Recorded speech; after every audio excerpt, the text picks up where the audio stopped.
The Cookie Connection. Well, children, let me tell you the story of how I met Santa.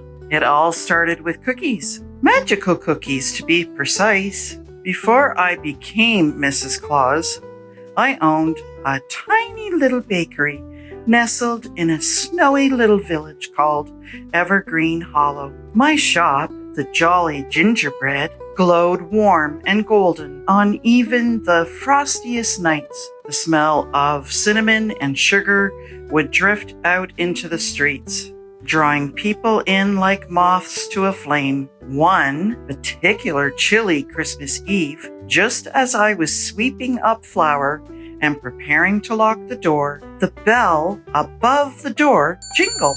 In stepped a man like no other I had ever seen. He was tall and round, with rosy cheeks that looked like they'd been kissed by the cold, and a beard so white and fluffy it reminded me of fresh fallen snow. His red coat sparkled with tiny ice crystals, and his eyes, they twinkled like the stars themselves.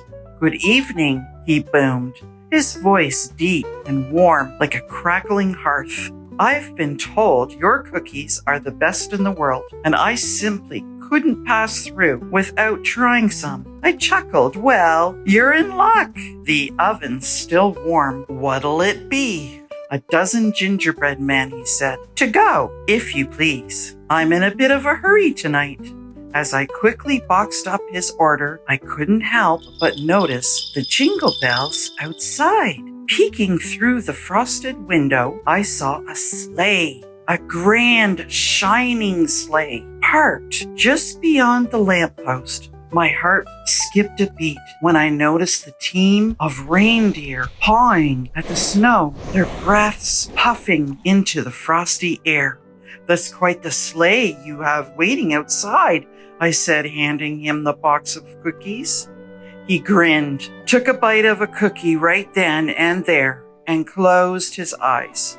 "By the stars, these are the most magical cookies I have ever tasted. What's your secret?"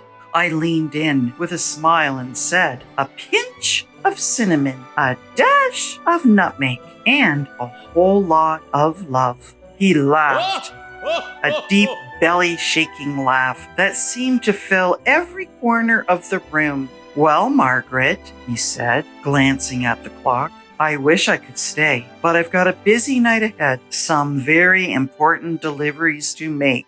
"Margaret?" I asked, my brow lifted. "How did you know my name?" He smiled and said, "Stories of a lovely baker with the best ginger cookies traveled all the way to the North Pole. I couldn't resist coming to meet you." He placed a shiny gold coin on the counter and tipped his hat. "For the cookies," he said, with a wink. "Keep the change." Before I could respond, he grabbed his box of cookies and headed for the door. But just as he stepped outside, he turned back and said, "These cookies are so good. I'll be back for more next Christmas Eve. Save me a dozen, will you?" And just like that, he was gone, his sleigh soaring into the starry night.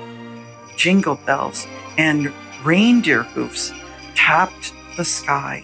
And so, children, every Christmas Eve, Santa came back to my little bakery for his gingerbread men. And over time, our visits grew longer, our laughter louder, and our hearts closer.